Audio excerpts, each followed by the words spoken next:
Coming up on the 91st Bogleheads on Investing podcast. Have you been speaking about your shared goals? Is there one of them that is so motivating to you that it will cause you to want to do these things and to learn how to do them because you know that you being dialed into these things will help the two of you move towards that goal? I know if I sit down and say, hey, it is time to review a spreadsheet, maybe, she's like, all right, runs the other way. Like, that's, guys, if you're starting the conversation with that analytical stuff that you think you like, but deep down, they do not. Well, I got news for you. Sit down, friend. You're going to want to change your approach. Hey, Heather, you want to talk about that vacation we've been trying to get on go on at the end of the year? She's going to be like, vacation we want to go on? Yeah, cool. You mind sitting down and looking at how we can move some numbers around to make that not just a great vacation, but an even better vacation? Doug, I'm all ears. We are not going out with the Smiths, and we are not going to do that birthday party for our younger one. We're going to, make these changes. And that is a wonderful way to get the engagement that you're looking for. Nice little back door into a real conversation. So keep these little shifts, little tricks that will get that engagement you're looking for.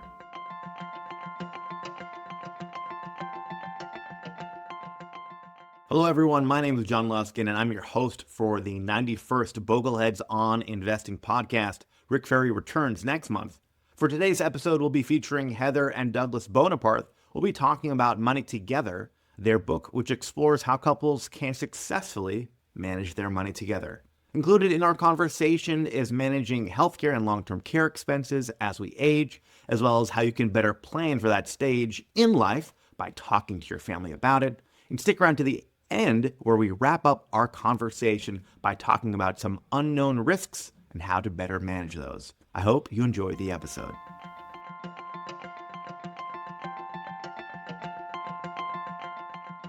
So one thing I really want to talk about, because this is a theme that comes up a lot, especially for the Bogleheads types, those who are really into personal finance, their spreadsheets, etc., is they're going to have this non-financial spouse. So let's kick it off talking about non-financial spouses. How do we manage that? This question is from username Slow and Steady from the forums. He writes, for my spouse, we plan everything together and I mostly execute. If one spouse is more interested and hands-on with the finances, what strategies are useful to achieve their goals? And then in your book, you touch on this, in Heather's words, reworking our contributions freed up my mental space and actual space to become engaged in our finances again. If one spouse is more interested and hands-on with the finances, what strategies are useful to achieve their goals? Well, let's start with this. Let's separate engaging in our finances and having the financial knowledge, right, to back up the work that your spouse is already doing with execution of tasks, because I think that we can easily conflate these two things, and this is an important distinction because there's a million tasks in a household, in a family, in a couple that we delegate, right, between the two of us. And it's okay to delegate certain financial tasks to one person, but it's the knowledge that we can't delegate. So I just want to make that point up front because look, I'm married to a money expert. I'm never going to be the one driving the ship with our finances, just like I drive the ship with certain things. But the important part about making room for your spouse in decision-making, in planning, in learning, is that I can pick up and do these things for him. So I just wanted to make that point up front. Yeah, in our lives, we reached a point where Heather was doing so much where, dealing with our finances was maybe the one thing she did not have to do. And ultimately, you'll read that, that came to a head and we made some big changes in our lives to make that space, get her back involved in our finances as a, byproduct of what really needed to be done at a macro level. So that's what we talk about in the book, how we ran into that constraint. But when it comes to any other person's relationship and you have a spouse that's not the one that executes, I think they need to know how to do that. They don't need to be the one to do it month in, month out. But if push came to shove, they could do it because we want to plan for the things that aren't fun to talk about. Like what if that the executioner here, right, is the one that isn't around anymore? Let's start with the most basic thing, which I think gets overlooked all the time. And we can all say yeah, that's obvious, but is it? Access. Right. Access. Do you have all the passwords auto-saved to whatever system and program that you guys use? Yeah, To have you logged in? Can you log in? Just the act of having that access and logging in every now and then just to look at an account balance or see where things are, keep it fresh. You don't need to do that every week or even every month, maybe a few times a year if you're the person that's not driving the ship. That way, it's a familiar feeling to you and you're never gonna, like becomes like riding a bicycle in a way, because God forbid you find yourself in the position where you are now driving that ship. You're already starting on second base. Like, hey, this is familiar. I've logged in before. I may not know how to place a trade. I may not know how to get that withdrawal done, but I can figure that out pretty easily because I'm familiar with the UX and UI. Those little things go a really long way. And the other thing I would say is like if you're getting someone who's maybe not interested on top of not active in actually doing the things on the day to day or the week to week. This is the golden age of financial content. There are so many ways to get a partner who is traditionally uninterested interested in the way that they like to learn or on the topics. I mean, there's no shortage of wonderful podcasts like this one, or Instagram accounts, or TikTok accounts, where we take This might be the only time you'll ever hear him say, "Go find a finfluencer that you like you know, and follow them." if that is your gateway drug into being more, active with your financial life, go for it. Absolutely. I'll throw another thing in there too. Have you been speaking about your shared goals? Is there one of them that is so Yeah. motivating to you that it will cause you to want to do these things and to learn how to do them because you know that you being dialed into these things Yeah, yeah. will help the two of you move towards that goal? Watch how this actually works. So you want the real, like, what's actually said here. I know if I sit down and say, hey, it is time to review a spreadsheet, eh, maybe, yeah, she's like, all right, runs the other way. Like, guys, if you're starting the conversation with that analytical stuff that you think you like, but deep down, they do not. Well, I got news for you. Sit down, friend. You're going to want to change your approach. Hey, Heather, you want to talk about that vacation we've been trying to get on go on at the end of the year? She's gonna be like, vacation we want to go on? Yeah, cool. You mind sitting down and looking at how we can move some numbers around to make that not just a great vacation, but an even better vacation? Doug, I'm all ears. We are not going out with the Smiths, and we are not gonna do that birthday party for our younger one. We're gonna, make these changes. And that is a wonderful way to get the engagement that you're looking for. Nice little back door into a Framing real matters. conversation. So keep these little shifts, little tricks that will get that engagement you're looking for. Thank you for listening to the episode so far. You can subscribe on your favorite podcast platform of choice, including YouTube, to make sure that you don't miss out on any future episodes. And to help more people get this free financial education, be sure to comment or leave a review. And now, back to the 91st Bogleheads on Investing podcast. Wow, so many great things in there. One quick nerd note for those folks who aren't nerds when it comes to tech, UI, UX, just what a website looks like, how to use it, stuff like that. I love how you framed life goals first, and then we'll get into numbers. Absolutely, that's a fantastic idea for engaging that non-involved spouse. And then with respect to sharing login information, we touched on this on a previous Bogleheads Live episode. I'll link to that in the show notes. Cybersecurity with Stephen Ryder. And then we also did another episode. You can check those two out where we talk about some of the resources, how you can best do that with your spouse. My family, we use 1Password. Yeah. How do you guys share logins? What's best practice for making sure that other spouse has access to everything? So what we do is I've used LastPass for the longest time. And I said, Heather, I don't care which one you use, just like we got to get in the habit of doing that.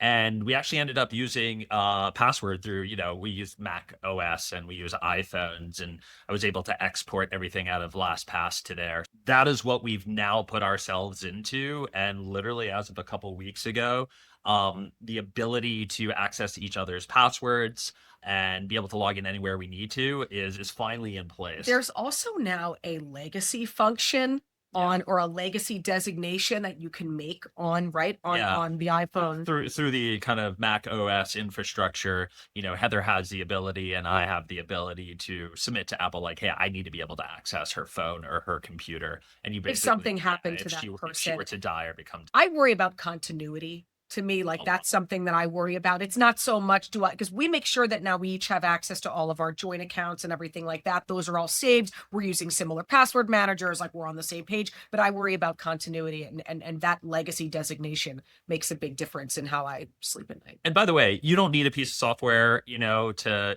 get at this. I wrote a piece a long time ago called The Death Note, and I think that's a very important, document to put in your safe, where on a piece of paper you have those logins and passwords and contacts. Like, what is the most essential amount of information that you would need to give your partner? God forbid they can't get to you, you're dead or incapacitated. So that's like the hard version of what we're talking about using cool tools and software. I like both approaches. There's nothing wrong with having an analog backup for these things. 100%. I'm still, maybe that shows our elder millennial age that I'm like, we're straddling both worlds, but I feel better knowing that we're using password managers that function together, but that we've also got this backup. I think about when Doug and I travel together. I know this is like very dark, but I think about our kids and I think about how like my parents, God forbid something happened to us or whatever, like how would they be able to access this stuff? And like knowing that somewhere there is this piece of paper that they would be able to access makes me feel a lot better. So it's not just about us, but it's about us thinking about our kids and about all that too. Yeah. They know how to open a safe. Make it easy for the boomers. Yeah. Let them open up a safe. Open a safe and read, and you're good to go. Yeah, I love that. Emergency letter is so important. I'm glad to hear that you guys are doing that and you've created a plan for that. We also touch on that topic on those other episodes if folks want to learn more about that one. This episode of the Bogleheads on Investing podcast, as with all episodes, is brought to you by the John C. Bogle Center for Financial Literacy, a 501c3 nonprofit organization dedicated to creating a world of well-informed, capable, and empowered investors. You can show your support by making a tax-deductible donation at boglecenter.net/donate. And now, back to the 91st Bogleheads on Investing podcast. So I think that sort of covers another question we had about legacy planning. This one was from username USAF Perio from the Bogleheads forums. That user asks about setting up that non-financial spouse for success in case that financially savvy spouse dies first. So emergency letter, right? That informal resource, setting them up for success on 1Password or LastPass. Anything else? I would like to add something to that, which is maybe not technical, but I think it is very important. He's like, what is she about to say? It's so important if you work with any professionals, financial professionals, lawyers, tax professionals. The best way to create continuity is to attend the meetings. Be there. You don't need to be the one driving the ship, but there should be no world in which the first time you are meaningfully engaging with professionals in your financial life that are a part of helping your family operate financially, the first time you are engaging with them should not be after, God forbid, something happens with your spouse. Make sure your partner's there. Heather's absolutely right. No better way to get on the same page and have that knowledge than both attending these very important meetings. One thing that Rick Ferry says on this exact topic is that if you're that financial spouse and you want your non-financial spouse to work with whatever advisor, tax professional, estate attorney have in mind, they have to meet them. Because if the only information they have about that person is a line item on your emergency letter, they're probably not going to reach out.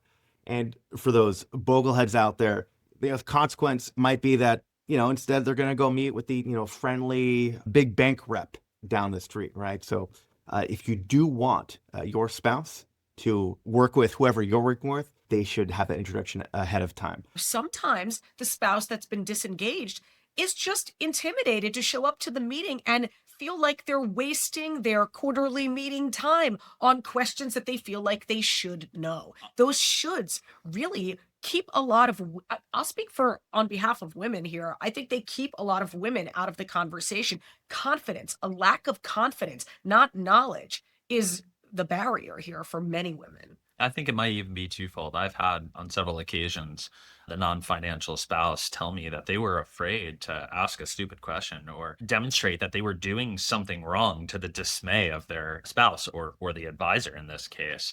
And the truth was they weren't doing anything wrong. The thing they were doing wrong was not engaging and being part of that conversation. And that's not their fault for the way that they felt. So we read a lot about this in the book, like where this comes from, where the disengagement comes from. That's a big topic in Money Together, and we talk about it in the sense that I think a lot of people, we all have missteps. We're all young once. We all YOLO'd it once. We all found ourselves in a financial situation that was not ideal, like in our 20s. And it's how we hold on to those so-called mistakes and what messages those create in our ongoing relationship with money that can be incredibly damaging. And one thing you don't want as the partner who is more involved, the partner who is the one more financially engaged, is to be reinforcing those messages. And there's lots of ways that that happens. It's not just important yet, like to be more engaged, but also to be examining what the reasons are you don't want to be engaged. So related to the topic of getting that non-interested spouse involved, or gosh, I mean, this is important for both members of the household. You talk about knowing the numbers.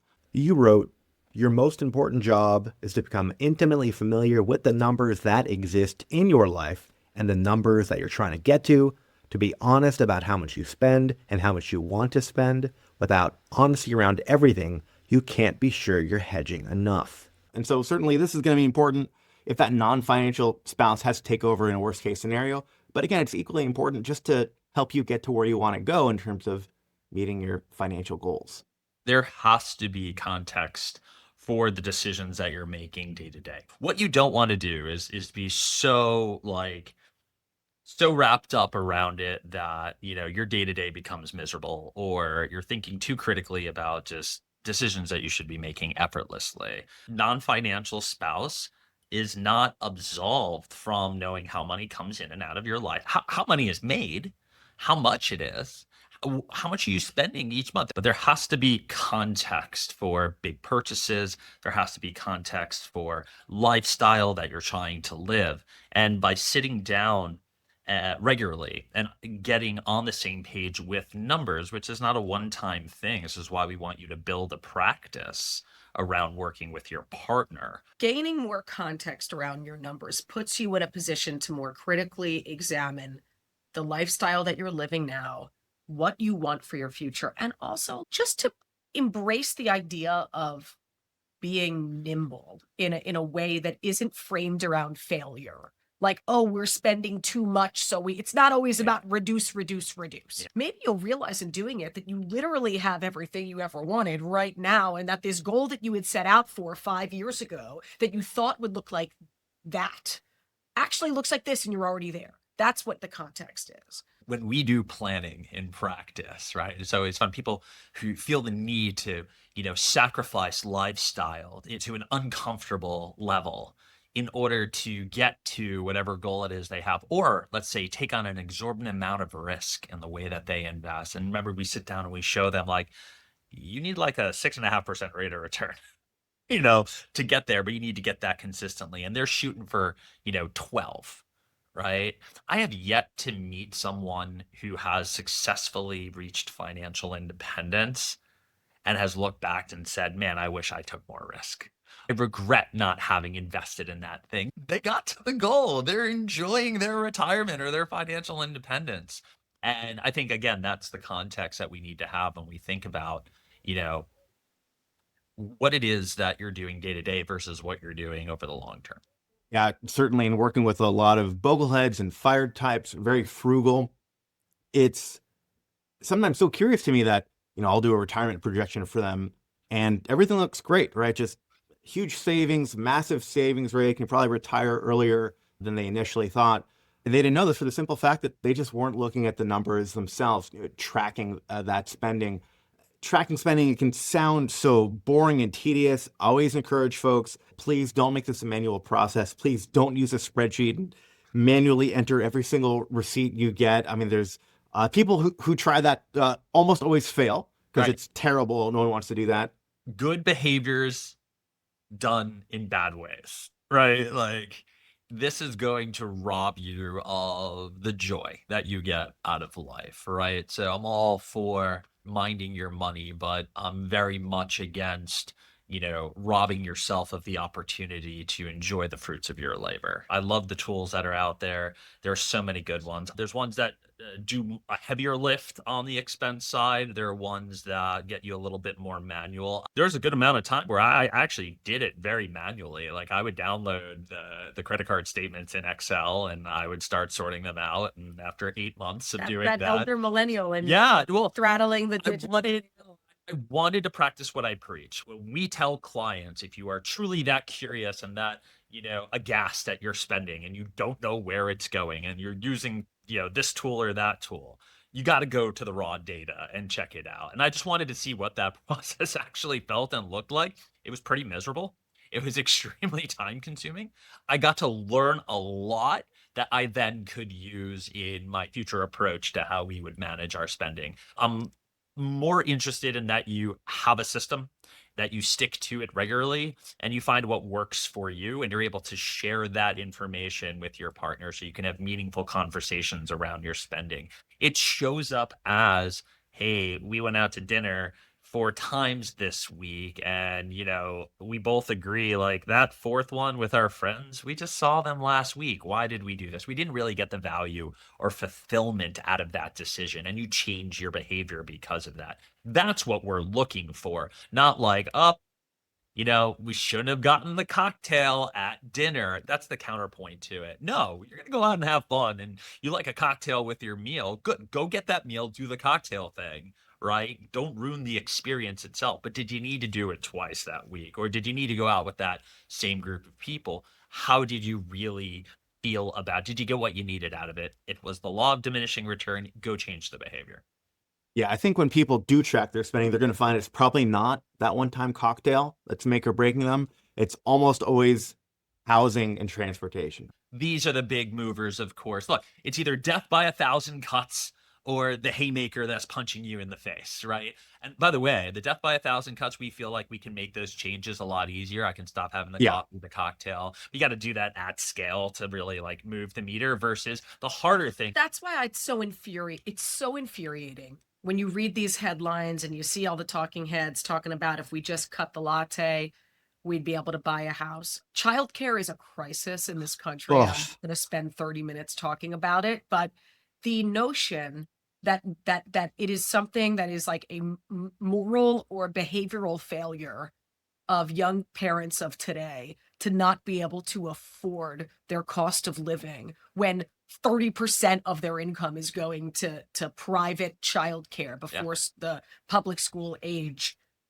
There's another reason to not hyper focus on these little things that rob us of the joy when there are larger things that are really eating away. I also think on the big ones, like let's say it's rent, and we live in a high cost of living area of the Northeast outside New York City. There's this dilemma of putting the toothpaste back into the tube, right? You've experienced the 2 bedroom, $6,000 a month apartment. You're doing great. You're working a big job in the city. And, there are, by the way, $4,000 a month, 2 bedroom apartments as well. Now that's some decent scratch, but that $2,000 a month is 24 grand a year back in your pocket. So yes, I agree. The big things like where you live and all that really do move the meter. But what tends to happen here is we experience something and then we're unwilling to make that sacrifice. This is why we go to the small things, because it is less uncomfortable, right, to stop doing the small thing than it is changing your, a big Or it is piece to of your say life. maybe the fact that we live here Oh yeah, or is like the live here at all. we're gonna give up Right. the social life that we have, the arts, the entertainment, the access to things, and it's hard. You just don't pick up and go to Florida, Texas, Washington State all that easy. If you got a couple grandparents there, you're out the door tomorrow because there's your child care. But if it's literally starting your whole life for the sake of tax savings or lower cost of living, you got a couple kids, you're in mid-career, for most people it sounds downright impossible. So you're going to go stop a lot. You're going to go, stop your spending on lattes. And that's also not going to really work. Yeah, as you guys know, I feel your pain on the childcare front. It is brutal. And it's one of those expenses that you probably don't have a lot of wiggle room on. And with respect to the toothpaste comment, I'll get this question sometimes. The lake house, the vacation home, I'm like, ooh, be careful. That is a large and difficult expense to cut, right? Unlike the latte, right? The latte is a lot easier to cut that out. We talk about that all the time. Doug's position is go on another vacation. You want to go there? You're going to go back there another time a year? We'll go back a second time a year. You don't need a vacation home there. You can just go there another time. $500 a night, or $25,000 a year guaranteed, and you're going to be there 3 times. Like, come on, what are we talking about here? Yeah, and it's $25,000 a year, like forever, right? Until you can unwind yourself from that thing. But if you sign up for my, short-term rental subscription class today, I will show you how you can leverage yourself to the hilt and buy 7 properties He's this year and do cost segregation. Sorry, He's kidding. kidding. Easy, lawyer. It's okay. They know I'm joking. Speaking of lawyers, since I don't have a lawyer telling me not to say this, I will mention a couple account aggregation tools that the folks that I work with like Please. a lot. So not endorsement for me, but I can tell you what the people are using. When I work with them, they say, hey, I'm using this thing and I like it already. Quicken remains a popular pick. Monarch Money, and then You Need a Budget. Those are the tools that I find do-it-yourselfers using most often, especially now that Mint's gone. All right, let's talk about age gaps. We got an interesting question from a user named Jay Lee from the forum. Shares, my partner and I have an 8-year age difference on top of the normal odds that women are living longer. So potentially a 15 to 16-year difference in life expectancy. How can we plan so that the elder partner gets to enjoy, but the younger spouse can be confident that the nest egg will support her in longevity? Any thoughts on age gaps between spouses? Yeah, I think it requires there to be a little more, methodical planning, obviously, right? But I'll go through some key concepts that come into play here. There's something to be said about risk profiles, because now you're planning for a longer time horizon for one partner than the other. So one person actually will have more time. So how you divide up your investments and attach different risk profiles to it is something you're going to want to pay attention to. That younger spouse has more time on their side. They can afford to be more risky. So maybe stop batching everything together in terms of how you're viewing risk. So that's number one. 2, your withdrawal rates are actually going to vary here. So again, decoupling one withdrawal rate that you would be using for the household, and now you have 2 different withdrawal rates, or you might want to vary it to see how that impacts the analysis. And also keep in mind that, you're assuming, if you're using software or just trying to map this out yourself, that the older spouse is obviously going to predecease the younger spouse. No guarantee of that, but that's the assumption Expect the here. unexpected, Yeah. but fair enough. Always It's a plan for the bit great. unexpected stuff, but if you're going off statistics and what's likely going to happen here, understand that not only withdrawal rate might drop down, but that's because the amount of income needed, the lifestyle, is being reduced at that later period of time. Really, in my heart of hearts, professional grade software and planning software does a really good job of allowing you to play around with these variables. I think this is actually a very difficult thing to do if you're busting out a spreadsheet. Hopefully you're really good at that or really good at math. You're not running Monte Carlo simulations on your own, stuff like that. Goals too. I mean, look, we're big believers that you're not just one homogenous unit. Nobody is, right? We're not just a blob, the Boneparths. It's Heather and Doug. And then there's the stuff we do together, yours, mine, and ours. I like And the blob. I like the blob too, but I think that there is something to be said about maybe the spouse who is a little bit older, maybe their goals should be prioritized a little more. If it's important to them to travel. Heather's point being like, hey, I'm ready to travel the world, and my, older partner is now 78 and having a hard time like being mobile.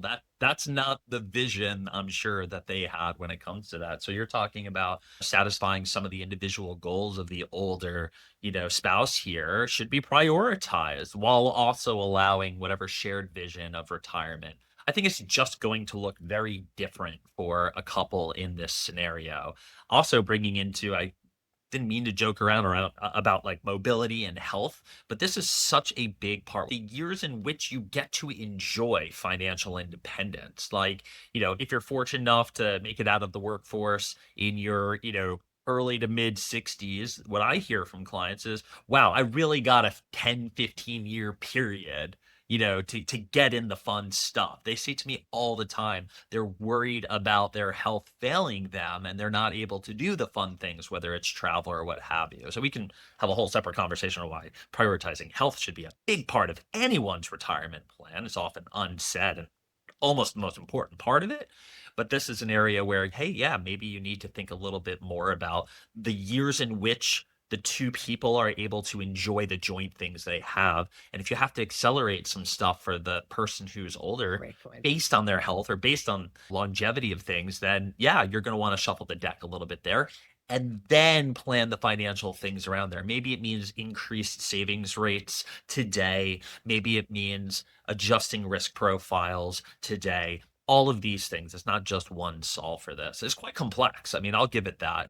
I think with respect to the financial planning piece, there are some great do-it-yourself tools that are out there. We actually had Stephen Chen on in a previous episode talk about his offering, formerly New Retirement, now Bolden. So I'll link to that in the show notes. That's Rob Berger's number one choice when it comes to do-it-yourself financial planning. And Rick interviewed him in a previous episode. I'll link to that as well so folks can check that out. So relatedly, long-term care is potentially going to compromise the financial well-being of that younger spouse.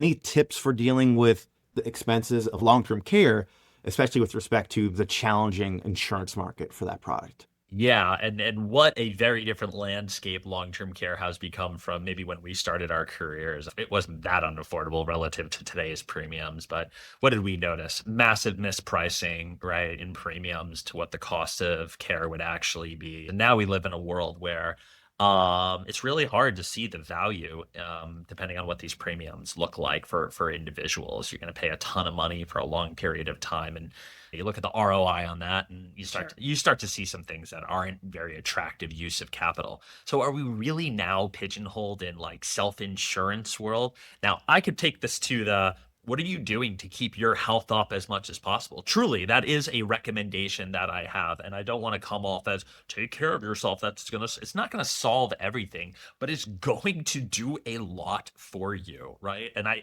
now make it a practice to talk to my boomer clients, my older clients to say, and you see a lot of other advisors, they're not health experts, but you can say this is a very big part of your retirement planning, which is maintaining your health. You want to keep costs down? Did you break a sweat this week? I don't know the last time, certain grandparents have broken a sweat, doing exercise. That's good for them. So between financial planning around it and actually, taking a look at what you can set aside for the event that you're going to need long-term care. We talk about this in the book a lot too. The conversations you need to have with the people in your life to set the expectations. I hear all the time, we don't want to be a burden to our kids, and all of a sudden that's what they want, but they didn't do anything to prevent being the burden to their kids. So communication is such a huge factor here. If you're someone who's worried about long-term care and your ability to afford that, and you're going to need to lean on children or family, please do not wait until something happens to have that conversation. That's what creates And talk about the putting bigger issue. strain on a nuclear family here is the parents, the siblings who are unmarried and or dependent adults. We're not having the conversations that need to be had, not just about who, but how. Oh, Right? this is so tough. Like, and without getting into too much detail of our own lives, but we have these conversations with our own family members.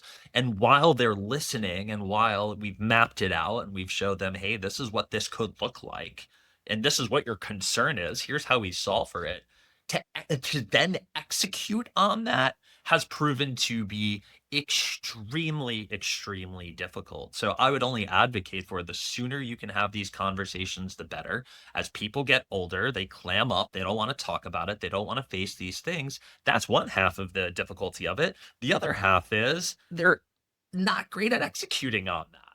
Right? The actual doing of it, it becomes super uncomfortable. You get set in your ways and you rather deal with the thing that's going to, fall like a house of cards at some point in time than actually make the uncomfortable changes like moving, like sacrificing certain expenses, or maybe you have to pull back this idea of what kind of traveling you were going to do. So you got to, again, very, very tough. And you're talking about family relationships here too. So, emotions are going to run high. You're right. These conversations are hard as someone who has parents themselves, right? And has done it. Man, I'm curious, any other thoughts or guidance on that topic area, especially for those of us who are that sandwich generation? I'll share something. because we saw it in some of the couples that we interviewed that found themselves in unexpected situations, Yeah. really sandwiched between a dire medical event for a parent and raising young children. I think one of the most important things is understanding that care is a circle of support. The onus is never just on you. There are people you can pay. There are communities that you can join. There are people out there in the world that are in the same situation as you and have navigated, the administrative burdens, the financial burdens before. And it's important that you don't just feel like it's all on you and that there's not resources out there available to you. The circle of support should never just be you. That could be, like I said, not just other folks who have been in your position, not just outside caregivers, but it can also be your parents' friends. They didn't all just disappear when something happened. Painting this as a web of support that needs to be put together, I think that will help ease, if not the financial burden, then at least the emotional Yeah, we and got to. mental burden of a dramatic event or even something that slides into happening over time. Yeah, this strikes at the heart of getting more comfortable with these uncomfortable conversations around money. The worst things happen when you don't communicate, and better things happen when you do. Any thoughts or guidance if that conversation doesn't go as planned, i.e., hey, mom and dad, the estate planning documents that you got off freeestateplanningdocuments.com probably aren't legit. Why don't we go pay some money to a real estate attorney? You can afford it to put together some real documents. No, it's fine. I don't want to do that. How do Preaching to the you, choir. Get it? You're My preaching goodness. to the choir on that one. I think, unfortunately, there is a piece of this that you can only control what you can control. You can't force people to do things.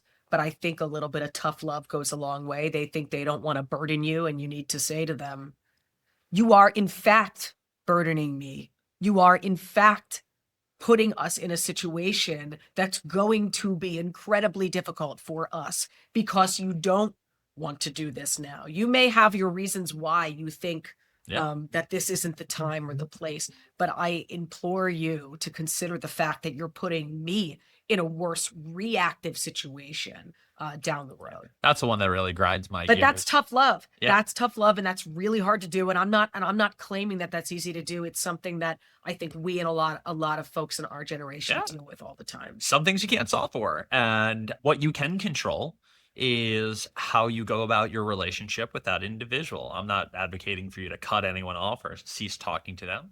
I'm going down the road Heather goes down here, which is, hey, fine, that's your decision. I would like then to be able to show you what we're going to be dealing with as a result of this decision. Now, if this is what you want for yourself and your legacy and us as your children, by all means continue doing that. That might result in cataclysmic family drama.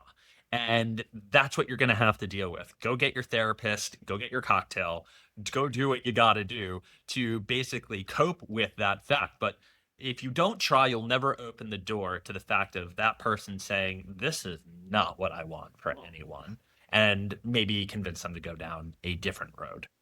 It's really hard, but I think it's also could be very freeing if you get to whatever the final answer is, which is what are your expectations? Not only of us, Yeah.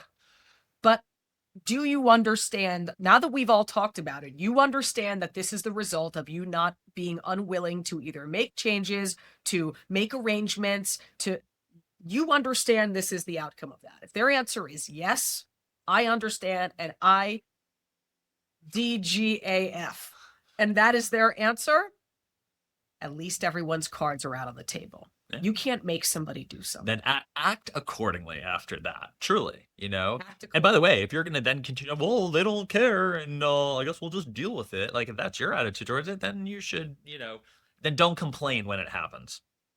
yeah, I think there's certainly a lot of wisdom in your thoughts there, folks, right? I mean, you do what you can.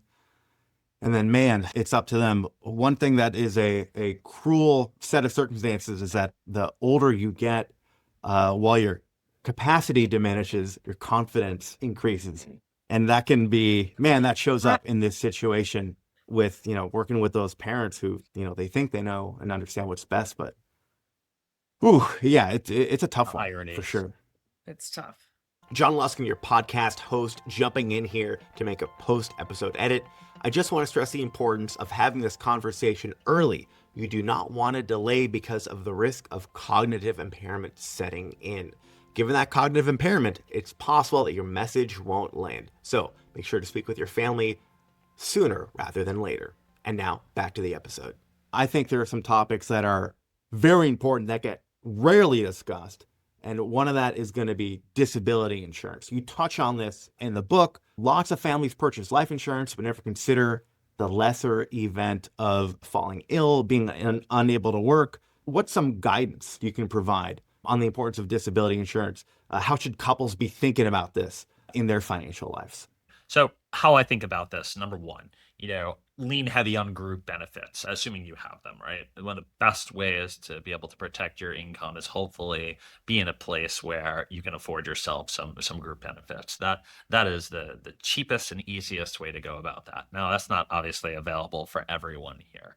The second is, hey, do I go out and purchase insurance, supplemental or primary, long-term disability insurance on my own? And again, I just mentioned could be expensive, could be difficult to underwrite depending on your health situation.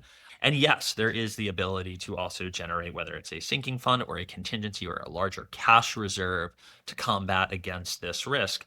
All of these things are on the table, and we can still come back to your health and the things that you can control and do to put yourself in a better position.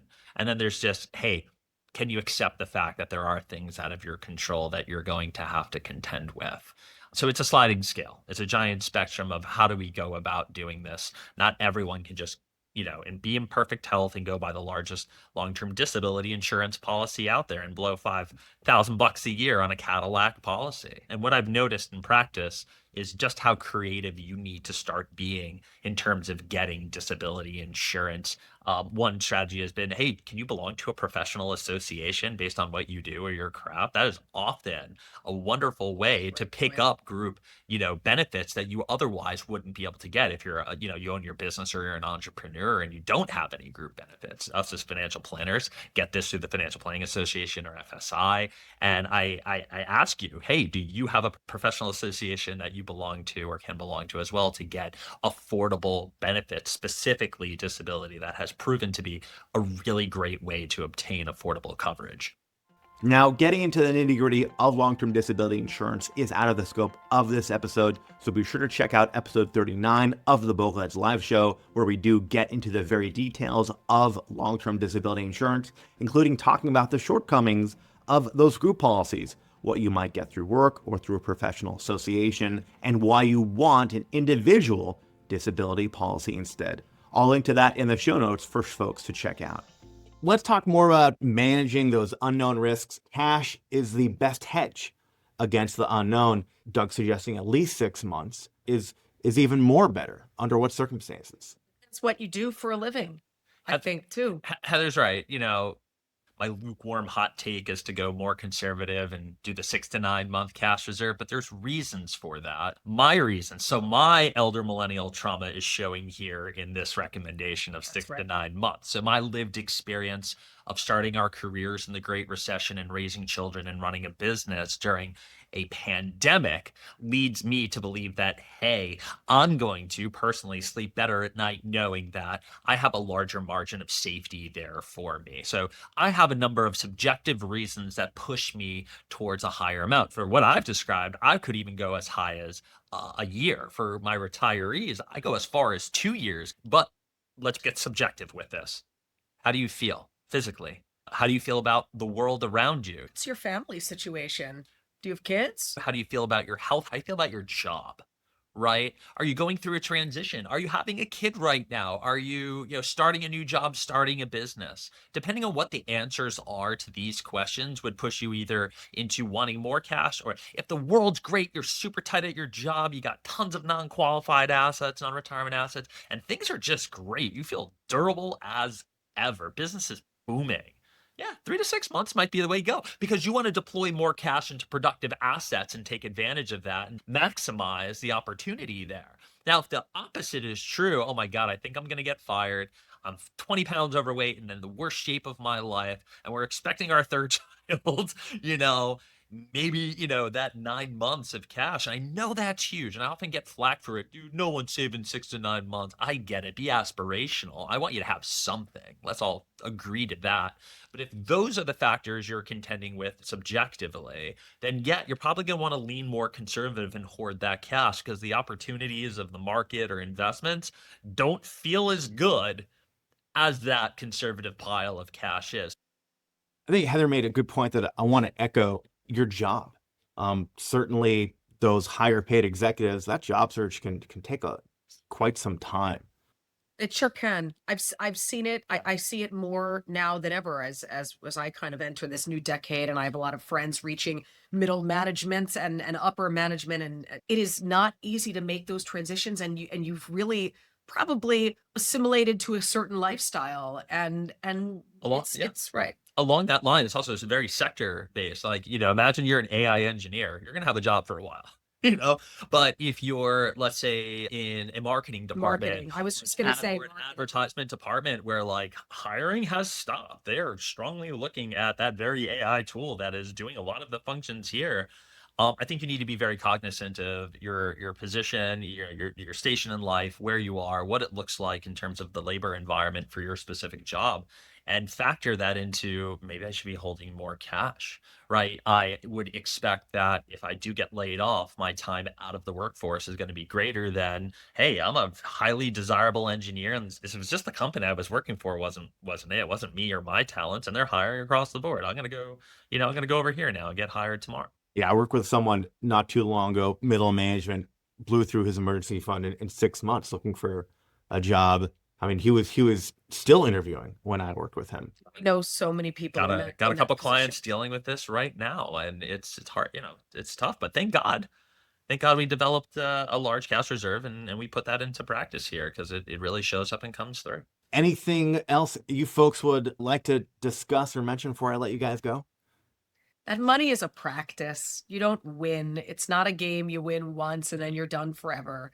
This is work you do continuously. You should just always strive for better communication, more honesty, more curiosity in your partner, and just to be nimble when things change because they'll change subjectively and they'll change in the world around us. So the better positioned you'll be really comes from the way that you and your partner treat each other. That's how you reach that goal that we set out for people and that we want for people, which is just to become this unstoppable financial team together. Yeah, just be curious. I love finding new things about it. We've been together forever, but through the communication that we have and building that practice, we get to learn new things about each other. And that is just absolutely wonderful that you can be with the person you love and think you know everything. And then you find something new and you get to talk about that and explore that a little bit more. So be curious, build a practice around it, and you will be unstoppable. Thank you for joining us for the 91st Bogleheads on Investing podcast. For more things Bogleheads, make sure to check out videos from the 2025 Bogleheads Conference on YouTube. Also on YouTube, you can find countless shorts from both the conference and the podcast. Speaking of YouTube, be sure to leave a comment on those conference videos as well as this episode. What do you think? What did you learn? What did you agree or disagree with? Who should we have as a future guest or a future topic for a future episode? I want to hear from you. Are you looking for more financial education? Be sure to check out boglecenter.net, where we have a treasure trove of information about personal finance, all geared towards do-it-yourselfers, and it's all available for free. And a thank you to the numerous folks who helped make this show possible, including Jeremy, always helping with transcriptions, Ross, our video editor, and a huge shout out to Glenn for making the countless shorts for both the YouTube channel conference videos and the podcast episodes. And a thank you to Scott Holmes for the corporate presentation music we're using for the outro music of the episode. Lastly, know that this episode is for education and entertainment purposes only. It's not to be construed as tax, financial planning, investment, or legal advice. Check with your professionals before making any decisions.